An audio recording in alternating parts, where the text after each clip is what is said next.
Welcome, ladies and gentlemen, to another episode of Rise Urban Nation. I'm your host, Terrell Simmons, and I got a special guest in the building with us today, Mr. Woo! William A. Adams. What does the A stand for? I don't even. Albert, Albert. as in Like, Einstein. there you go. So we got a genius amongst us, is what we're saying. How are you this morning, sir? I'm great. I'm fantastic. I'm chipper. That I told him, look, because you're a techie, and if for those of you going to get the visual experience on YouTube, you'll see all his computers and so forth in the background. I have to ask him some questions about tech. So Absolutely. for those who don't know you, William, take some time to introduce yourself. Who is William A. Adams? And I know that's a deep question. You could take it as far as wide as you want to, wherever you want to go with it. Give the people a sense of who William is. Yeah, so I'm a 57-year-old black dude who is OG from Silicon Valley, and I was born in Southern California way back in the day. Yeah. And I've just who I am is someone who's had 35 plus years of professional computer engineering experience. And I've run my own business. Before I joined Microsoft, I've been at Microsoft for about 24 years. I'm largely a software engineering kind of person, but I build teams. I've built a business. I've built businesses within Microsoft. I'll build businesses outside of Microsoft. And I just have a profound interest in uplifting people. I'll say melanin enhanced people. I love that. Through technology. And what I mean by through technology, I mean equity share in technology. So I created this word called tequity, which is encapsulates exactly that. It's like you need an equity share in technology. You need tequity. So that's who I am. I'm just someone who's been through a lot. I was in tech before the internet existed, before cell phones existed. Before what we take, a lot of what we take for granted in our modern day world, I was part of helping develop that stuff. And now I'm at the tail end of all that going, all right, that was great. Now let's not just go and sit at the beach and sip our Mai Tais and call it a day. Let's, get down and help the next generation come up. Right. Mm-hmm. That's who I am. So I'm spending my waning days in tech trying to pull along the next generation of people. Yeah, and we appreciate you for this. I'm gonna steal this word tequity too, because I think that's so important. Because there's there's so many people like you who've been in the tech industry who have built companies, billion-dollar companies within the tech companies, and don't have any equity in that at all. Right. And I feel that definitely needs to change. And so thank you for being a pioneer and paving the way for us. And Tequity is needed too on the other end, just to help us improve the technologies. I mean, before we even jumped on, we were just talking about this coded bias, right? Right. The Netflix if you don't special. if you don't get in there and program the machine's going to program you, right? Yeah, so right. And all the coded biases that are in there from us not having equity in the tech sector or having access. What do you think could help us improve access when you think about that for more melanated people to get into this tech industry, which has, I'm starting to see some more coming in, but I can only imagine what it was like when you started. So give me a picture of what it was like when you started, what you see now, and how we can continue to improve and grow with more of us in this sector. So when I started back in the 80s, my brother and I started a company in 1984. Mm-hmm. And we were so rare that recently the Computer History Museum in Silicon Valley did a piece on us, like 2 years back, I think. So my brother and I are in the Computer History Museum. I'm a museum piece. That's how rare we were. You are our national treasure, sir. We need to protect you at all costs. Yeah. Now, my brother and I weren't the only black folks, but I'm just giving you the sense for how rare it was that I'm in the museum and the black guys in tech, and there's us with our 7-hour long interview of being the black OGs in tech in Silicon Valley. The percentages are pretty darn low, and they were then. And I've always had a career where it's like I'm the only, right? I mean, it's Mhm. absolute. Even at Microsoft for many years, until the last, I don't know, maybe the last 5 or 7 years, I've seen more blacks. Now, there's, uh, we're in tech, but it's not usually in the tech roles. It's usually in Mm. sales, marketing, HR, all these things, the non-decision making roles essentially, right? But Mhm. core tech, the decision makers, the people who are driving and building the technology, percentages are pretty darn low, 2, 3%. And that hasn't changed in the 20 years that I've been at Mhm. Microsoft. It's gone up 1%. So it's still pretty rare. So back in the day, it was really rare to the point where people, there's some exclusionary practices. Like we had hard time even getting things like a bank account, Mhm. not a loan, not a bank loan, just an Yeah. account, Wow. right? Oh, your business is probably going to fail. It's like, okay, thanks, but can we have the account? Yeah. So things were now in Silicon Valley. You could possibly say that it was based on merit. It was a meritocracy and all that. And if Yeah. you were really good, no one would see your colors. Like yes and no. I What? mean, you definitely had to be good, and this is true Uh-huh. today. You have to be good. You have to be great. Yeah. Um, but nothing's given to you. You know that's Mhm. the bottom line. Nothing is given to you. You have to work So very true. hard at it. So, like, I love how you gave us the history lesson and how you explained that and what it was like. And when we look at Tequity and like you said, we got more people in, but they're in these like non-decision making roles. How do we start to increase more people getting into those in those those decision making roles and get more youth just involved in Yeah. at especially at an early age into I don't know. I starting to see more coding, and I don't know what Yeah. else is out there. What's some other Well, things that's out there that people can get into to start to increase their knowledge and awareness and get into these type of roles. things have changed since the early days when I was in tech. Um, First of all, we realized that tech has become everything. Tech has eaten the Hmm. world. Yeah. When I was started, tech meant you worked for IBM or one of the big engineering companies, or perhaps a Ford Motor Company or something like that. But it was very narrowly defined, and it was Yeah. usually closer to hardware. Um, and then slowly, with the growth of IBM, it was more about services and stuff like that. Then the personal computer came along, and it became, oh, you could work for Adobe. That was a tech Mm, company. So the tech shifted towards software, but it was mm, still very much around the personal computer, right? And then of course the yeah. birth of Microsoft. So when you think tech, a lot of times you think Microsoft, Google, Facebook, Amazon, the big companies, right? And they're Mhm. clearly software engineering companies, not so much hardware, unless you think of Apple.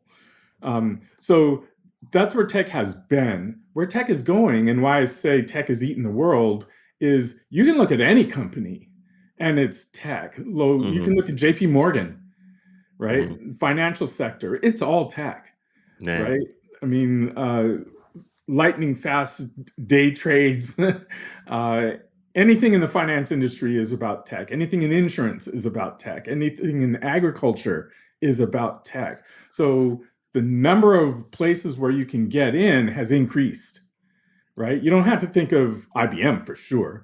You don't Yeah. even have to think of Microsoft, Google. You don't have to think of any of those classic tech companies.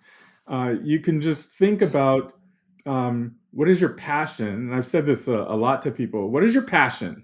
Yeah. Are you into food? Are you into agriculture? Are you into finance? What are you into? There is a tech angle to that.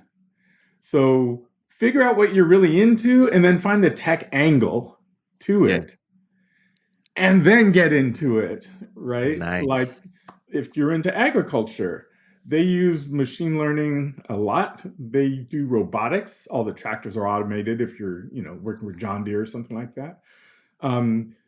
The delivery systems, logistics support for getting the crop from the field to the market, it's all software.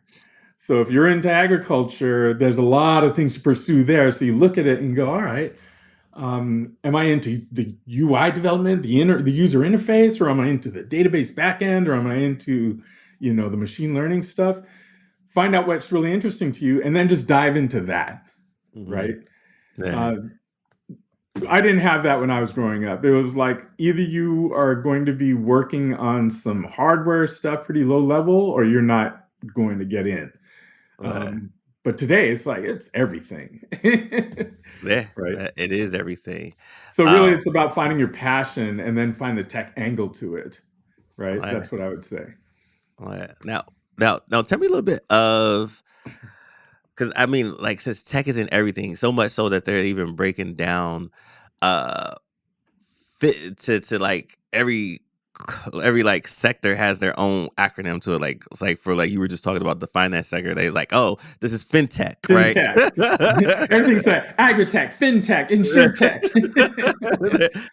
They break it down. Black hair tech. So you can find technology in everything. And this is going on a little tangent here. Does it bother you that your tech is always listening to you, like to learn about you? Well, that's a really good question, because recently I've decided that our whole house is going to be Apple products in Right. terms of the consumer products. And the reason I did that is we've got some Google TV things, we've got some Android devices, we've got an Alexa, speaker thing. And I kind of looked around, I was like, do I trust Amazon with my conversations? Do I trust Google with my conversations? Like, not really, because they monetize my data, which includes my conversations, my utterances, right? Apple doesn't do that, right? Well, as far as I know. So yeah, it bothers me. We have an Alexa, and when it's not being used, we unplug it. We don't leave it on all the time. My wife does the same thing. Yeah, we unplug it because you notice things, and it's not urban myth. It's true that if you're just kind of standing around and you're talking and you don't say Alexa, every once in a while it'll go, "I'm sorry, I can't play that song." And it's like, I wasn't talking to you. What do you mean you can't play that? What are you talking about? It's like, you were listening, weren't you? And then suddenly, we tried this experiment with my son yesterday. I said, look, this device is listening all the time. And I just sat there in his room and we just started talking about cats, right? Like, I love cats. We need to get a cat. What kind of cat litter should we go? What do you feed a cat? So we're doing this experiment. So then I'm going to check on my computer during the day and just browse the internet and see how many ads I get for cat stuff. Right? We didn't say, Alexa, tell us about cats. We were just talking about cats. Right? So I've done this experiment before, and it's like, lo and behold, So yeah, anyway, long story short, I'm aware, and I'm making choices based on that awareness. I'm not just going along. It's like, no, everything's fine. It's like, no, everything is not fine. So I'm going to choose who is my security partner, because they're in your home, right? So I'm choosing more wisely at this point. I was going to ask you iPhone or Android. It looks like you're leaning more towards iPhone. Like, why? Okay, so here's an iPhone. There's another iPhone over there. Here's an Android. A few years back, I had a Windows phone. I'm leaning towards the iPhone now because of this same trust issue. Because I look at my phone and it has credit cards, bank account. It has all this stuff. So the question isn't about the phone at all. Who makes phone calls? It's this thing is my digital wallet, if you will. So who do you trust with your financial life? Right? That's what it comes down to. my company, Microsoft, used to have the Microsoft phone, and I loved it. We don't have it anymore. I like Apple. So iPhone for Right. me, but our house is full of Android devices as well. When my wife's Android phone is about to kick the bucket, I'll get her an iPhone. Okay. All right. What's your I got the watch. I got I the see, I phone. see. I got the laptop. That's why I was like, all right, it looks like he's leaning toward this. But I gotta know. I gotta get the confirmation. Yeah, I mean, yeah, I work for Microsoft, but as a consumer, Right. Microsoft doesn't have a lot of consumer products. So as a consumer, I'm going Right. with the best consumer product, and I that's love it. Apple. I love it. What's your favorite movie about technology? Johnny Mnemonic. About technology specifically, Uh, I don't know. That's a hard one. Not just that technology was in it, but like it's about the technology.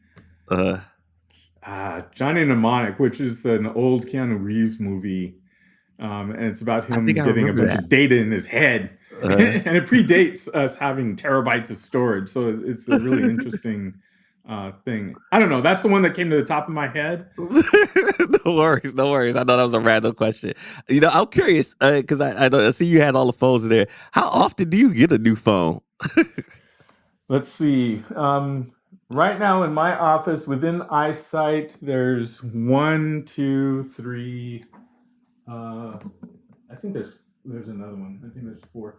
I probably have 10 phones in my possession for various reasons. Uh, are you going to get the new one that just came out? No, I'm slow to upgrade. So this iPhone right here is an iPhone 12. Okay. I'm not going to get the 14. I have no need for it. Uh, I will let this iPhone live out its days, so I'll keep it until there's at least a couple more revisions. right, Because at this point, like I said, it's not about the phone at all. right, It's about my data's here, and it's a pain to transfer it. So right. let it ride. Uh-huh. I looked at the iPhone 14 Pro Plus Super Duper Max for the camera. Yeah. So really what I'm looking at that device for is, do I want a $900 camera? I've already got the previous $900 camera and it works just fine. Do I need the next version? No, this one's fine. It works, right? So until they come out with some new feature that I absolutely have to have because I'm a fantastic cinematographer, Yeah. no. So, what's a five great year 5 year rotation program. what's a great app that you think more people should be using? Wow, don't you realize it's only 7 a.m. for me? So I told you I was going to ask you some tech questions. great app. I Oh don't my get to have a God. techie on all the time, so A I great need to ask app. these tech questions. Gee whiz. I don't know. Well, let me think about what I use. I use this thing called Strava, which tracks my bicycle rides and runs and stuff like that. If there's anything I'm going to recommend, it's going to be some fitness thing like that. Uh-huh. Not for any particular reason. And I'm just thinking about, well, what do I use on a daily basis?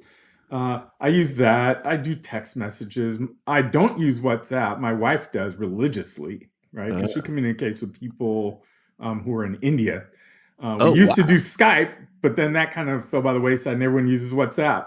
Right. So, WhatsApp is out there. Uh, but what I'd recommend is anything that helps you in your daily life, and for me, that just means these fitness apps. Nah. Do you accept cookies?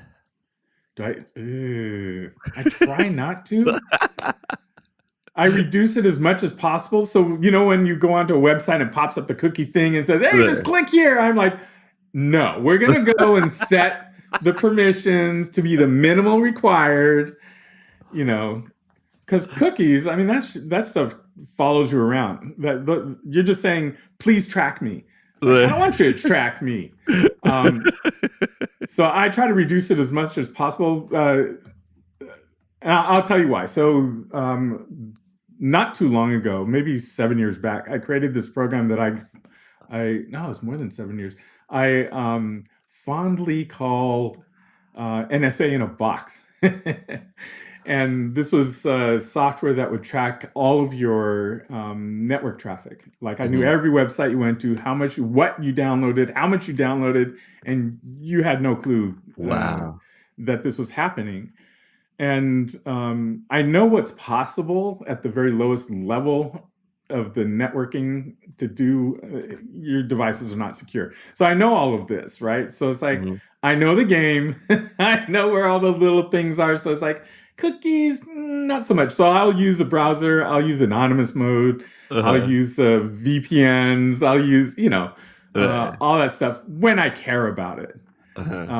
If I don't care, I don't do anything. But I try to avoid cookies as much as possible, or reduce it as much as possible. Right, understandable, understandable. I'm always curious to see, like, what techies say about that. See what Well, their the take is bottom on it. line is your life is not secure.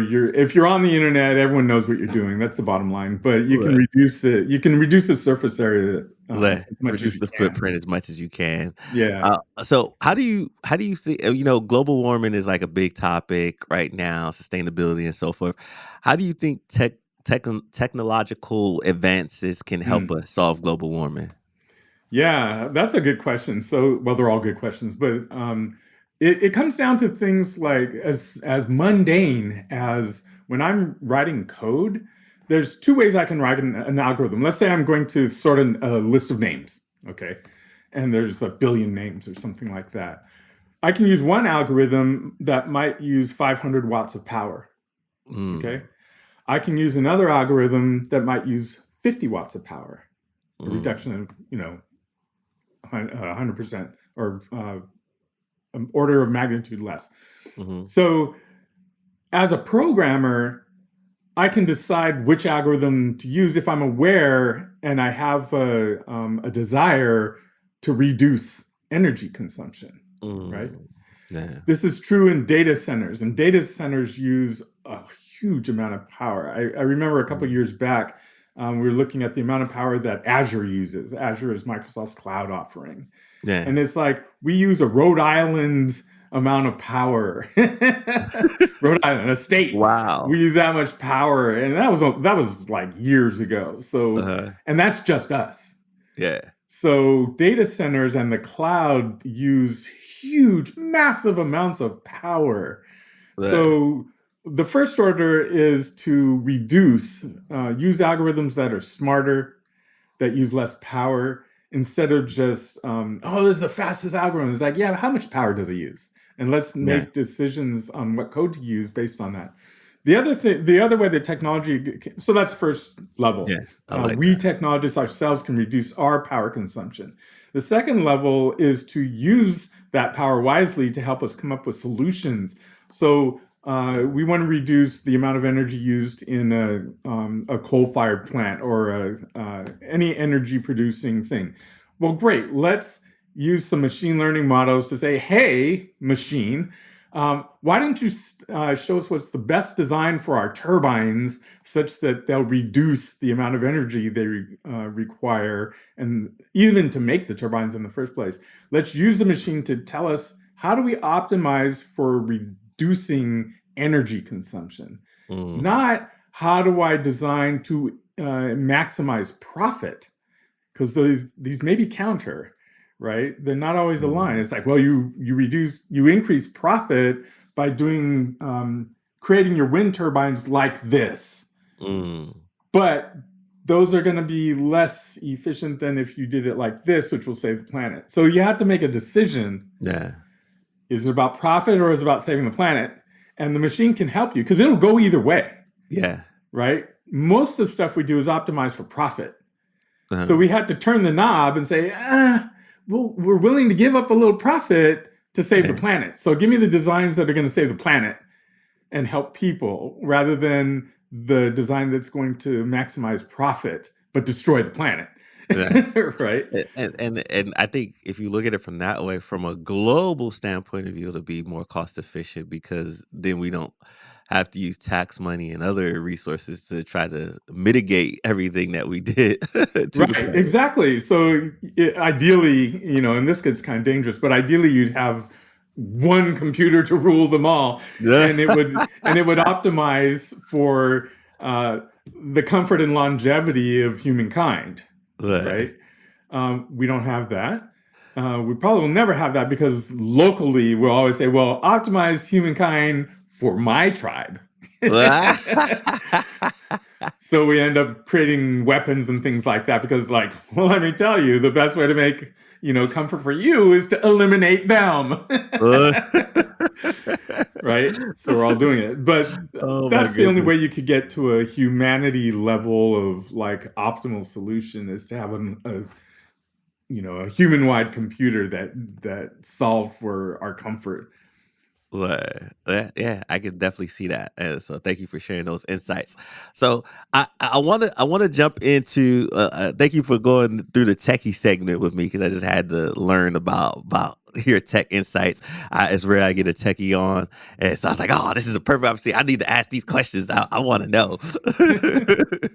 But now I want to go through your career journey because I think it's fascinating. You being one of the first, black people in this sector, and just your career journey and how you went through, and just learn about it just a little bit. Now, I one. I like to ask this question because I like to show people, especially if young people listen to this, like, career transition trajectory. Like people think like some of these young folks think as soon as they get out of college, they're supposed to go into that dream job. And sometimes it doesn't always Mm. happen that way. Or as soon as they get out of high school, they're supposed to get into the field that they're already supposed to. So what Mm. was your first job? My first job was digging ditches to install sprinklers with my brother. My brother was the prime contractor, if you will. We were young, We moved into a new neighborhood, and he put in our sprinkler system in our yard. Sprinklers to water the grass, right? And this neighborhood is just a brand new open construction, so people needed sprinkler systems. We went house to house like, hey, I can put in your sprinkler system, look what I've done here. And he got me and one of his friends to do all the labor. And he paid us in pizza. So that was my first job. And then things like I threw newspapers, newspaper delivery. And then I drove I had a friend who their family did piecework. So I went and drove their van to pick up flower bulbs, and then they turned around and handed them out to people to put in bags. And then we'd, deliver those back and they'd go into the stores. So I was a driver. I worked at Disneyland. So this Oh is just the wow. progression. So yeah, You had sprinkler a lot of system. different jobs. Yeah, I'm in those teenage years, right? It's like Right. Disneyland was when I was like a junior in high school. Oh, that was so depressing because the first day they show you behind the scenes. It's like, oh, it's all this. It's like we work so that others can play. It's like, okay. So I did Disneyland, and then I went off to college, and then I became the manager of the computer store at UC Berkeley.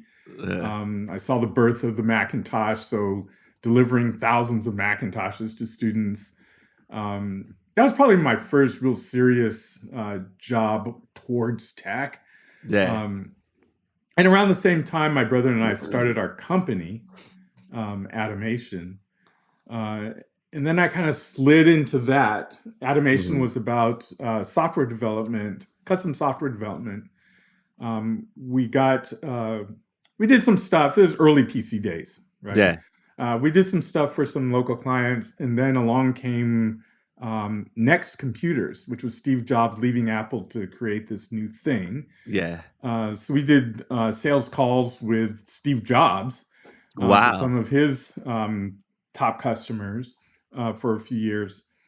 So we ran our own company for quite some time, and then at some point I was like, all right, well, I mean, most of the time when you run your own company, you're just starving. It's not all glamorous. Like we were just booking, we were rolling in the dough.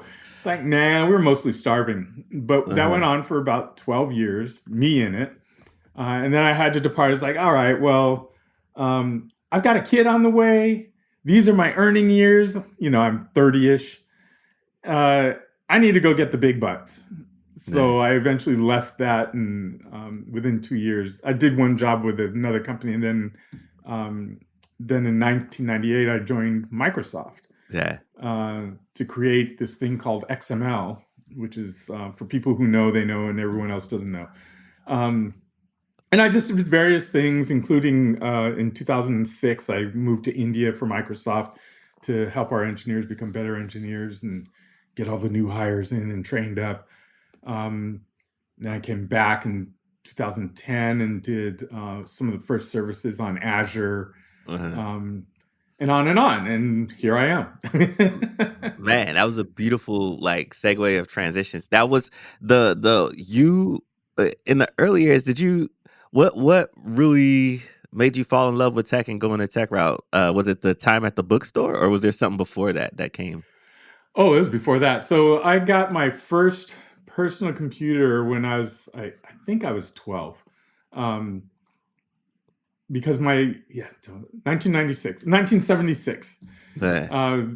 I had an uncle who was worked for the Navy, and he so happened to have this thing called a Commodore PET, which was Uh-huh. one of the first personal computers, even before the Apple stuff. And he said, "Hey, you want a computer?" So imagine a 12-year-old kid back then, where personal computers were not that common. This is Uh-huh. the dawn of that stuff. Wow. And he gave me this computer. And it was so, I mean, this is so back in the day that there was no disk drive, there's no USB sticks and all that. I had to load my programs onto a cassette tape. Wow. So the machine had this cassette tape player, and you type in your program and you say save, and the cassette kind of records it, and then you Uh-huh. got to load it back in and then run. So that's how I got into it. Was I was just, even when I was like 5 years old, I was like, Uh-huh. I'm gonna own an electronics company when I grow up. So I've always had the head for tech. And then when the Uh, computers came along, I was like, oh, that's for me. So I started programming when I was 12, self-taught, wow. and then I just never looked back. Yeah. Right? It's like, this is for me. I was kind of a shy introvert, and Uh, having a computer means you can tell it what to do and it does it. Right? So you have a direct form of self-expression, right. which is what you, when you're shy, it's like, but look what I've done. Right? So the And computer gave that to me, and from then on, it's just like, that's me. yeah, I get to see it. I imagine it opening up a whole new world for you, and from there it's just like you hit the ground running. So I love that. Yeah, precocious, shy, geek kid who's like, Uh, the computer was just manna from heaven Right. for me. You know, So look, I know this is gonna like your story is gonna inspire so many kids that are like you, who who look at technology as a form of expression and yeah. outlet, and I don't think they've quite. I think now they probably see it as a career pathway when they hear your story. Um, what are some steps that you took to kind of get into your career and business that you want to give to those that this next generation who are going to be inspired and want to now? It's like, oh, I can make this a career. Okay, all right. What Yeah. would some steps you would say? Yeah, for the youth now, for older people, I say, oh, follow your passion and make your choices and get educated and all that. For youth, it's just about energy and desire. Uh, It's like, uh, a lot of times younger people get into something because there's gaming, right? yeah. It's as simple as that. It's like, okay, I'm into Fortnite. I like watching Fortnite being played. I like playing Fortnite. Someday, maybe I want to create characters, that I could use that are like have Fortnite characteristics. That might be I'd say the best thing for youth is it's still about finding a passion.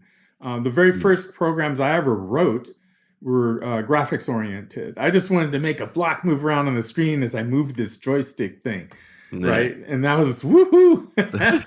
I mean, just think back to those days. This was like Pong was Uh-huh. exciting. So I just wanted to make things move on the screen. So today it's similar, but it's way more advanced.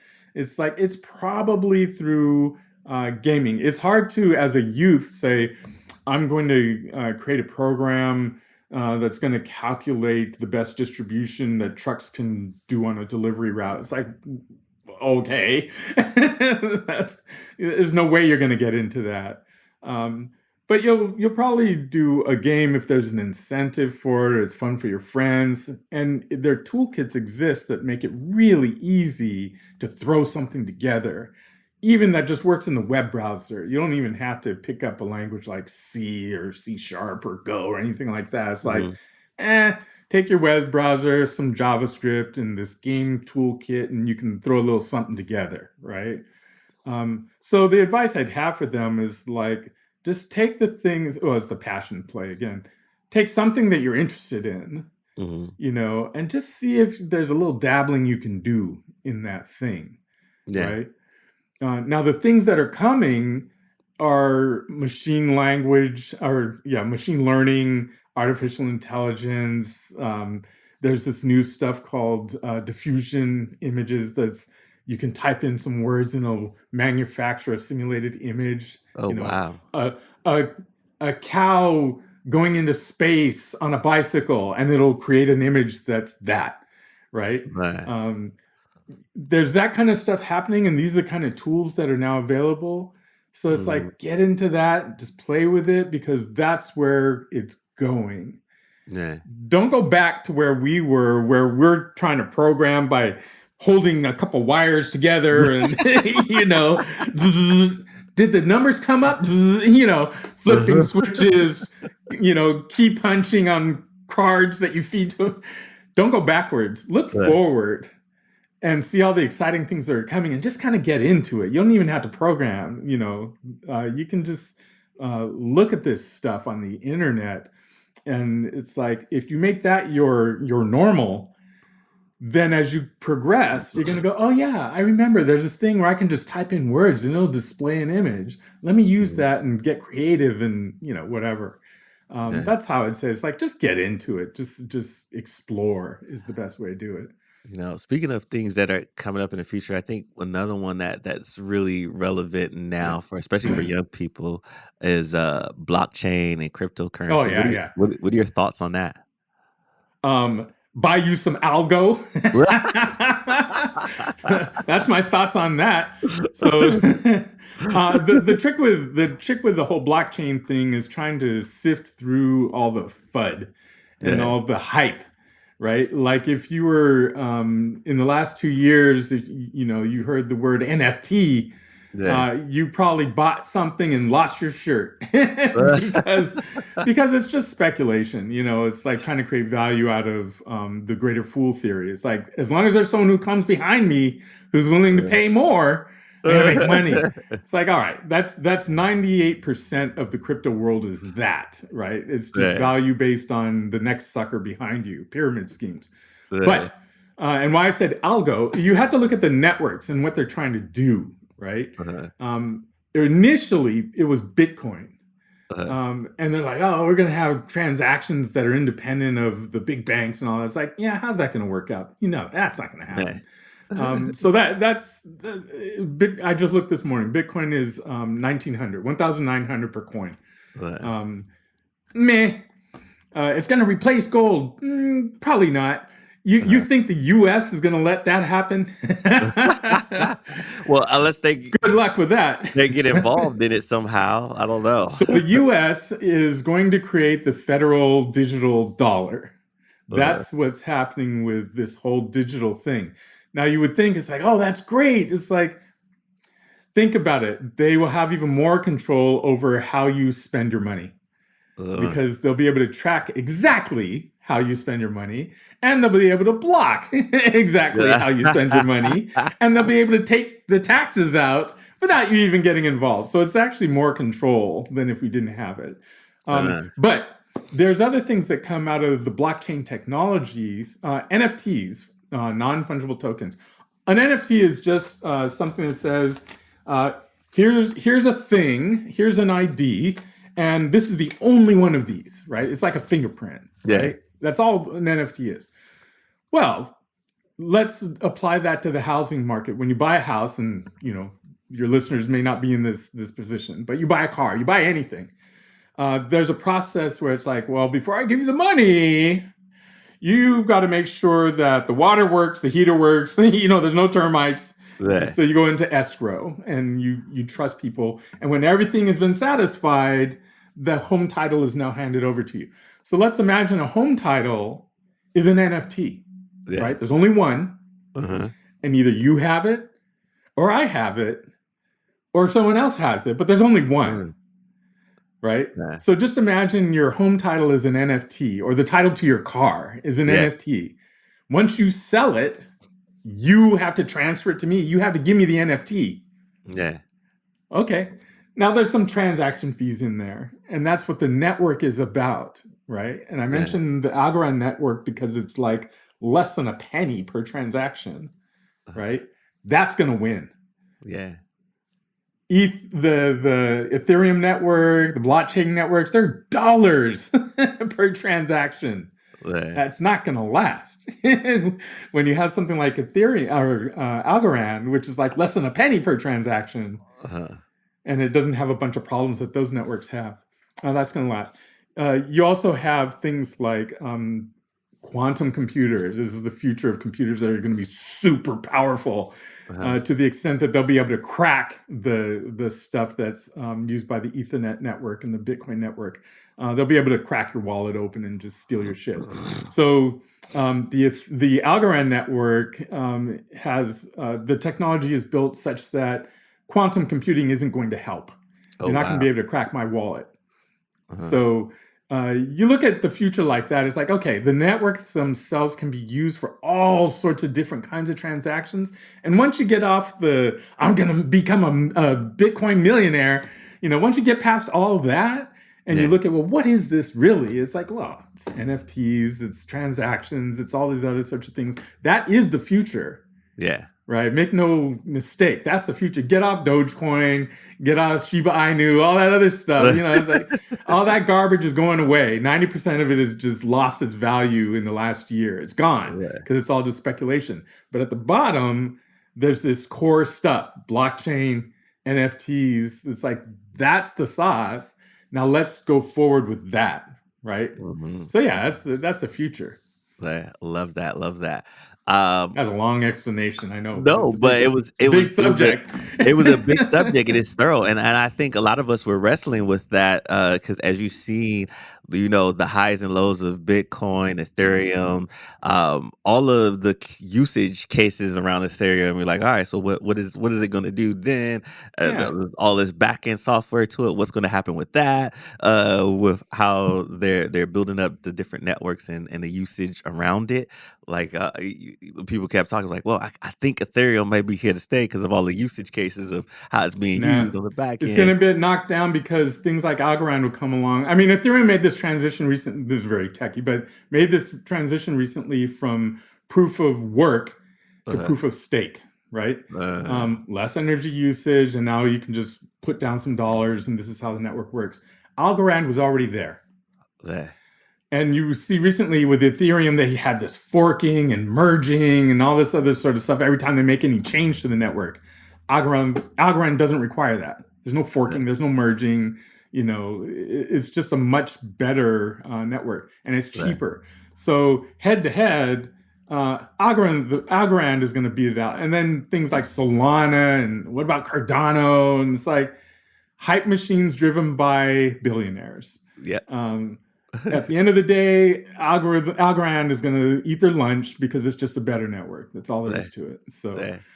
So true. Don't believe the hype. Don't believe the hype. You got it here from the OG. Don't believe the hype. Get down to what's really valuable and stop trying to become a billionaire for free.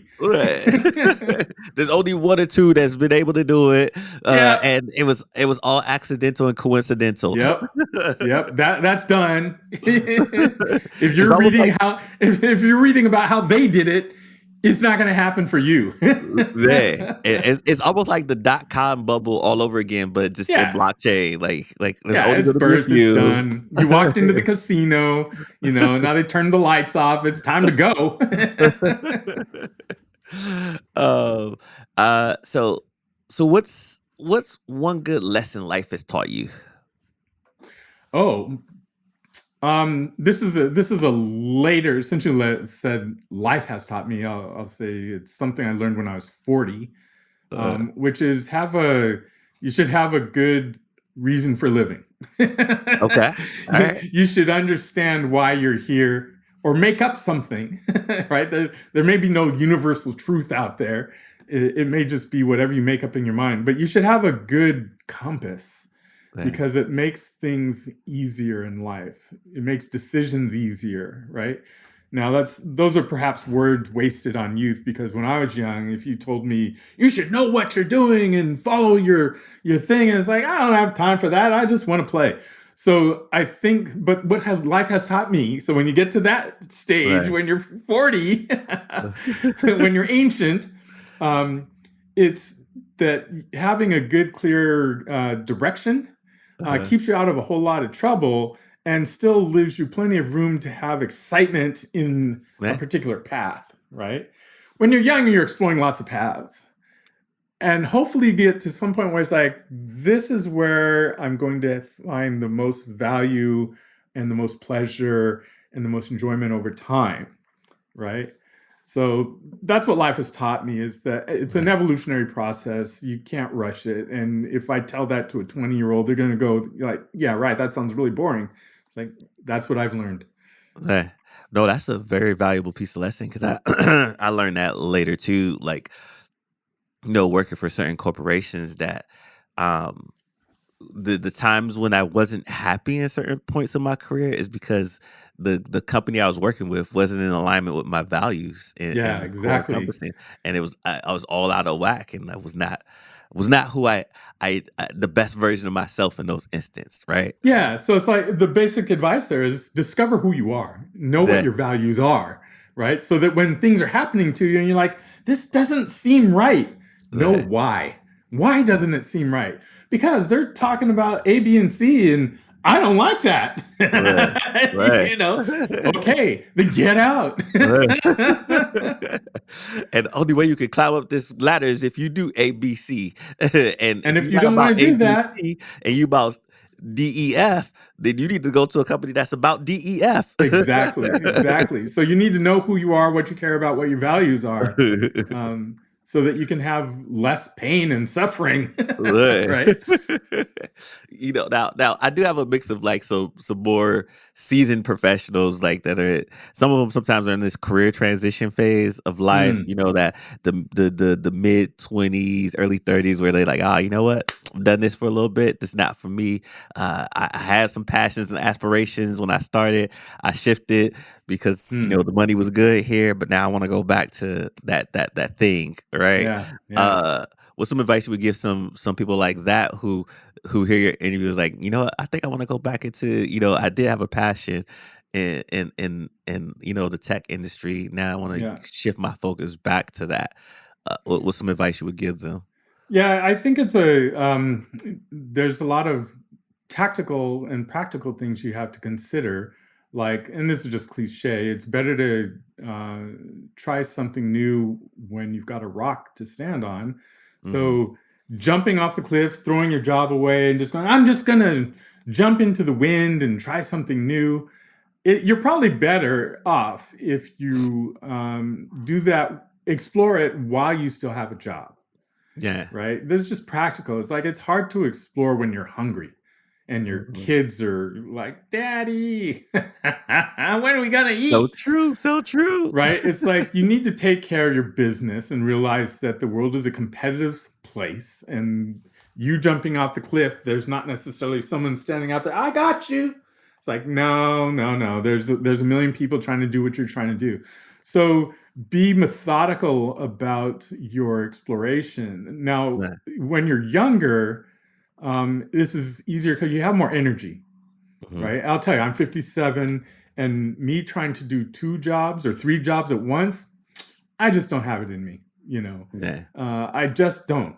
When I was 20, 30, 35, 40, oh yeah, I Yeah. could do two or three things. Who needs sleep? 5 hours is good enough, you know. So that's definitely to your advantage when you're younger, is to Uh, leverage your energy, but try to direct it and be methodical. Like, okay, I'm going to explore. I want to open up a massage business, right? right. Go to massage therapy school. while you have a day job. Right. Because it takes a year. I know this because a friend of mine did this. It takes a year. And then Uh-huh. after that, you're not going to have customers for a while. So keep your day job, Uh-huh. plan to have it on the side and on weekends, and work it in like that. And if it works out, great, you shift.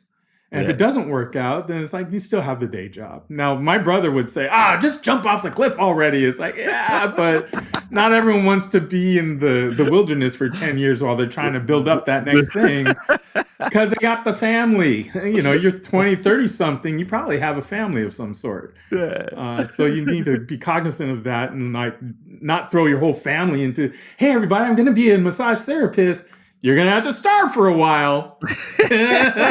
But daddy's going to be good. It's like, yeah, come on, take care of business. And the advantage you have when you're young is you have more energy. So just try to use that energy really reasonably. If you're older, like me, if you've saved up, you can jump off. Otherwise, you got to decide quickly whether it's for you or not. And you should just try to do things. Again, it's about energy. It's like, try nights and weekends. If you don't got it, if you can't do nights and weekends, maybe you're just going to have to stick with that job. Yeah. Because doing your own thing isn't easy. Right. Trust me, and I think that's the problem sometimes with social media and so forth, with all these new budding entrepreneurs. They make it look glamorous, they make it look easy, and then people be like, "Oh yeah, I'm gonna quit tomorrow. I'm gonna be a start TikToker. I'm gonna be an influencer." It's like, yeah, probably not. And you could be an NBA star too. But keep that resume warm. Don't leave it just yet. So, what do you think the future has in store for your industry? We talked a little bit about Bitcoin. We talked about quantum robotics. We talked about it all. When you look at it as a whole, from somebody who's been there since the beginning and seen the evolution, what do you see on the horizon for this beautiful industry, this tech industry that we're in? In 2018, I wrote a paper called Workforce 2050, and it was for various reasons. And it talked about essentially how this all evolves, right? Yeah. And I was in the office of the CTO at Microsoft as a technical advisor, and the job was essentially to look in the future, synthesize where are we going, what should we do about it. And what I said at that time, and what I say today is,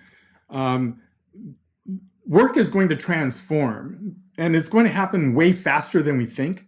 So the fact that I've made tons of money off of typing on a keyboard for decades, writing code, that's going to disappear.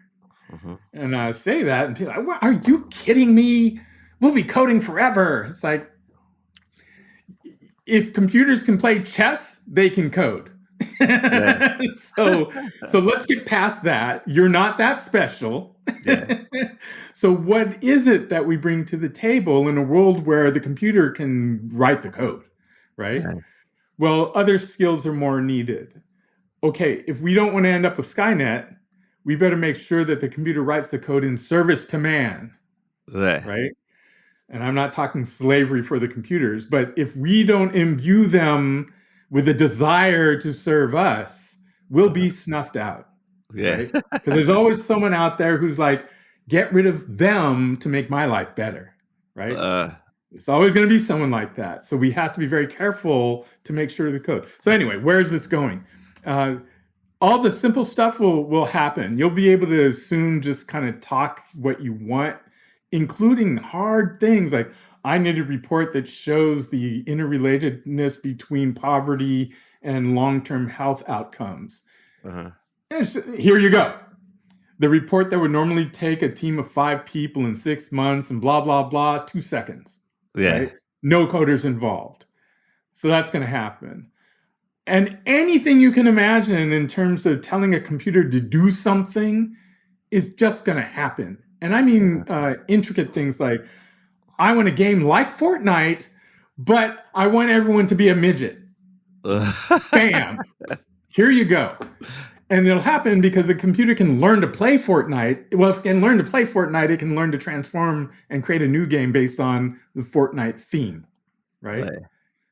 So that's going to happen. No problem. Man, I feel like Self-driving, yeah, whatever, of course. uh-huh. I mean, you may look at Elon Musk and Tesla and go, oh, but they're fumbling at it. It's not very good. And it's like, there's one thing that's true about computers. They always get faster, better, smarter. And now that the computers are programming the computers, it's going to accelerate and happen a lot faster, right? So self-driving, 10 years out? No, 5 years. Yeah. 3 years. It will all happen way faster than you think. So what's important is that things like humanities, psychology, social sciences, these are going to become more important, and those skills are going to need to get into the programming. We started out before our interview talking about bias in machine learning models. Well, let's get to it, because if we don't create a data union around getting black data into the system, we're going to be oppressed by it, right? Yeah. So we need to be out there saying, well, let's make sure the desires of our tribe are in the system, because if they're not, we'll be snuffed out. Yeah. Right? So true. So this is how it'll evolve. The machine, if you will, is just going to be magic as far as we're concerned. It's going to be, you'll be able to get whatever you want. So let's make sure that we instruct that machine for humanity and not for the likes of warlords and oppressors and all these other sorts of people who would use the machine to snuff us out or subjugate us or whatever the heck they do, right? That's the future. It's going to be powerful, and it can be scary. So let's get into it, right? Let's not cower and go, I hope it's not like that. It's like, it's going to be like that. So let's get into it. Right. I love that. I love that. And it's so necessary, needed, and timeful, especially in the time, since the world has taken the pause since seeing George Floyd and the COVID response, and like a lot more companies I've seen seem to be getting more invested in diversity, equity, and inclusion. And yes and no. I'll tell you the downside of that. What's that? Most of the companies that are getting into that are boxing Ooh. Right? I hired 100 black people. I didn't put any of them in any positions of power. Now let's carry on. Right? That's what's happening. And when push comes to shove and the economy's down, that kind of hiring decreases. It's like, we can't hire you right now. We just got to keep our bottom line. So the melanin enhanced people of the world need to drive our own agenda and not just say, now give us a hand. It's like, they're not going to give you a hand. You need to have your own hand. This is the theme of our conversation, is like, you need to build your own tables. You're not going to get a seat at the table. Yep. We need to build our own tables. Another thought I had too when you were talking about is like, man, I forget that Will Smith movie where the robots take over, but it reminded me of iRobot. There you go. That's off of Asimov model, the Foundation series. Oh wow! So, I was like, man, we're gonna be in here, iRobot, but we the only ones gonna be fighting the robots. Yeah, exactly. So yeah, I mean, you got robots now. This is coming. The police robots, right? Whose neighborhood do you think they're gonna police first? Right? Coded bias. They're gonna go. Why did you send them to the black neighborhood? That's where the most crime is. Shoulder shrug. So we gotta be in the game. We can't just sit by and assume that you can't just apply to the greater good of man and assume things are going to be better for you. It's like, no, you need to jump in and start swimming. Yeah. Right. Yeah, absolutely. So what projects are you, currently working on, and where can people find you? Because you're a wealth of information. Like I said, you're a national treasure, and I know people want to connect with you. So I have a website. Okay. So William-A-Adams.com, ADAMS.com. That's where all the magic happens. So I've got links to my socials and links to other podcasts, any writing I do, appearances, words of wisdom. My blog shows up there. I write code on a blog and I put things on there. So my website, william-a-adams.com, is the best place to go to connect and see what I'm doing. The projects I'm doing now are about Tequity and trying to get people into tech in various different ways, and most importantly, to build tech businesses, because I want us to be successful in that, making our own money with our own patents and equity in our own companies. I want us to get acqui-hired. I want us to get be acquired as companies, because that's how you make millionaires. Right? You get your company acquired. So that's what I'm doing. Everything I'm doing is about increasing Tequity for melanin enhanced people. Love it. And we're going to be on that journey with you. I salute you. I want to thank you for all your knowledge, wisdom that you shared with us today. 2 more questions before we go out. One just came in my head. And I got to ask this. Alexa or Siri? Siri. Wait, why Siri? Seriously. Come on, we just went through the whole Apple thing. But you got Alexa all in your home, so I got them both, and both of them can turn on the lights. Hey Siri, turn off the lights. No.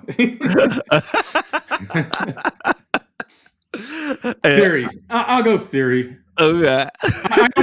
I'll tell you this. I don't bring Alexa into my car. Okay. Siri's in the car because she's on my wrist. Okay, Siri's most trusted. Most trusted. So yeah, thank you. And for those of you, there were 2 questions. Okay. Well, I'm gonna end off like this. For those of you listening, okay. I'm gonna give you I'm gonna get the show notes from William and put it in there so you can connect with him. I'm sure I'm gonna work with him on something else in the future. I just don't know what that is yet. But we'll figure it out offline. Any last words of wisdom, William, for the people to sign us off? Oy, words of wisdom. Well, usually I say, hey, let's all just be kind and love each other for a better planet. Right. But the words of wisdom beyond that is like, live a intentional life. Ooh. Right? Don't walk through life asleep. And that's true of any age. I love that. Live an intentional life. Yep. Don't walk through your life asleep. If you sleep walking, wake up. Wake up. Wake the F up. Because if George Floyd didn't wake you up, wake the F up. Yeah.